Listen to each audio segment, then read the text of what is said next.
Dans les premières vidéos de la série, on a parlé de la variance et de la moyenne. Maintenant qu'on est dans les variables aléatoires, on parle surtout d'espérance, parce que l'espérance, on peut le voir vraiment comme la moyenne pondérée par les probabilités d'occurrence, donc ça représente beaucoup mieux la tendance centrale de notre variable aléatoire. Maintenant, comment on va définir cette variance? Donc, qu'on note comme ceci, variance d'une variable aléatoire grand X.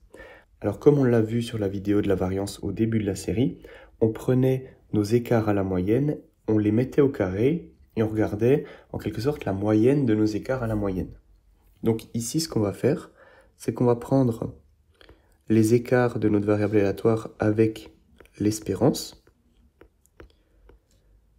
on les met au carré et on regarde la moyenne de tout ça, mais ici on parle toujours d'espérance maintenant, donc on va regarder l'espérance de tout ceci. Donc je regarde l'espérance de mes écarts à l'espérance au carré. Ce carré ici, il vient permettre de tout rendre positif. Si tu ne comprends pas vraiment pourquoi on met ce carré, je t'invite à regarder la première vidéo sur la variance au début de la série.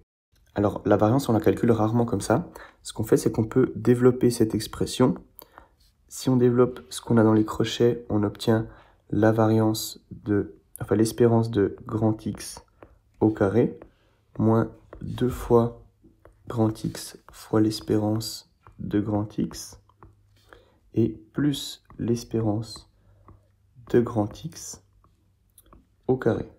Maintenant, par linéarité de l'espérance, on peut séparer tout ça et prendre l'espérance de grand X au carré, moins 2 fois l'espérance de grand X fois l'espérance de grand X, plus l'espérance de l'espérance de grand X au carré.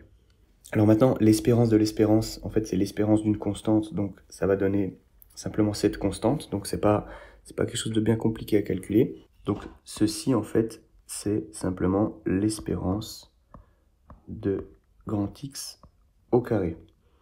Ici, on obtient moins 2 fois l'espérance de grand X fois l'espérance de grand X. Donc on peut regrouper ça en 2 fois l'espérance de grand X au carré.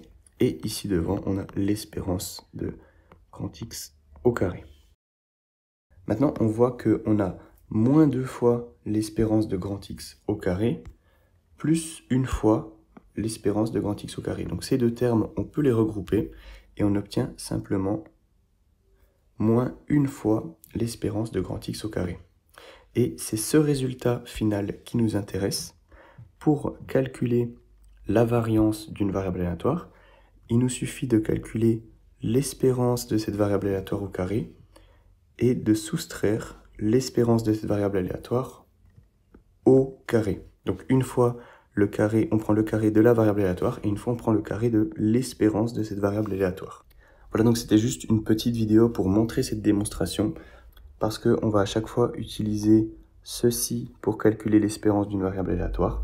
Donc je voulais quand même montrer comment on passe de cette définition formelle à ce résultat qui est complètement équivalent.